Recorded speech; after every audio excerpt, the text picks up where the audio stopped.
ছাত্ৰ-ছাত্ৰীসকল আজি আলোচনা কৰিম 6 মেলে পৰীক্ষা 2025-26 ক্লাছ 5 সমাজ বিজ্ঞানৰ প্ৰশ্ন আলোচনা কৰিম সবা কেনেকুৱা ধৰণৰ প্ৰশ্ন আহিছিল প্ৰথমে আহিছে 1 নম্বৰ শুদ্ধ উত্তৰটো বাছি লোৱা ইয়াত পাঁচটা আছে প্ৰথমটো দিছে ইতিহাস শব্দটো কি ভাষাৰ শব্দ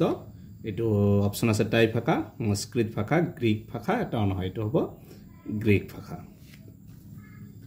খ নম্বৰ ছপাহাল কোন সনত উদ্ভাৱন হৈছিল ছপাহাল কিমান সনত হৈছিল 1440 1240 1404 1400 কিমান হ'ব 1440 এক নম্বৰটো ৰাইট আনসাৰ তাৰ পিছত দিছে গ নম্বৰ অসমৰ পাহাৰীয়া জিলা হল কাৰ্বি আংলং পশ্চিম কাৰ্বি আংলং ডিমা হাছাও আটাইকেইখন ইয়াৰ ৰাইট আনসাৰ হ'ব আটাইকেইখন কাৰণ আটাইকেইখন হৈছে পাহাৰীয়া জিলা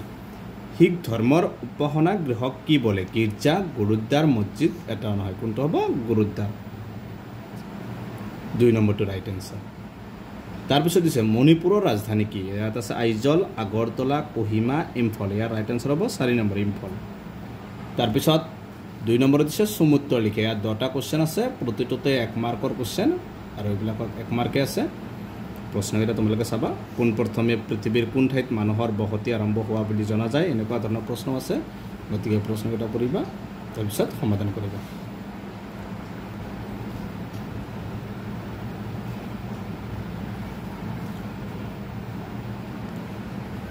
তাৰ পিছত দিছে 3 নম্বৰ ধান খেতি কৰা কামটো কেতিয়া আৰু কোন দেশত আৰম্ভ হৈছিল ইয়াত 2 মাৰ্ক আছে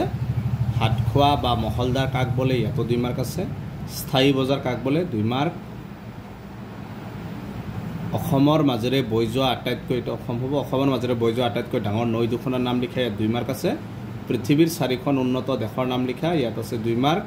অসমৰ ভৈয়াম অঞ্চলৰ গাঁওবোৰৰ লোকসকলৰ জীৱিকাৰ প্ৰধান উপায় কি ইয়াত আছে 2 মাৰ্ক ভাৰতৰ 4খন বিখ্যাত পৰ্যটন নগৰীৰ নাম লিখে ইয়াত 2 মাৰ্ক আছে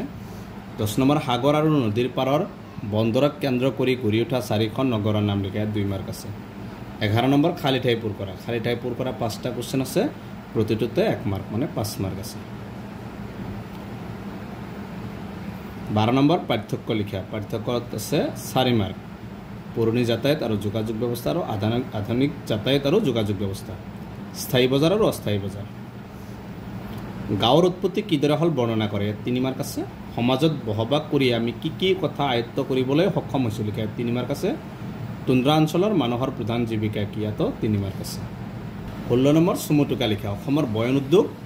হিন্দু উপত্যকাৰ মানুহৰ জীৱন নিৰ্বাহৰ উপায় ইয়াত 6 মাৰ্ক আছে 17 নম্বৰ তলত দিয়া জাতি জনগোষ্ঠীসমূহৰ একোটাকৈ উৎসৱৰ নাম লিখা মিচিং বড়ো কাৰ্বি মুছলমান ইয়াত আছে 4 মাৰ্ক বুৰঞ্জী আৰু ইতিহাসৰ মাজৰ কেনে ধৰণৰ পাৰ্থক্য আছে লিখা ইয়াত 5 মাৰ্ক আছে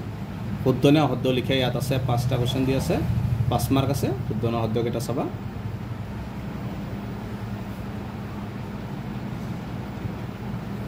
তাৰ আছে ইংৰাজী প্ৰতিশব্দ লিখা যিকোনো 6টা ইয়াত আছে 3 মাৰ্ক অসমীয়া প্ৰতিশব্দ লিখা এটা অসমত লিখিব লাগে যিকোনো 6টা ইয়াত 3 মাৰ্ক গতিকে এইকেইটা আছিল ক্লাছ 5 ছচিয়েল সায়েন্সৰ হাফ ইয়াৰলি প্ৰশ্ন গতিকে আজিৰ ভিডিঅ'টো এইখিনি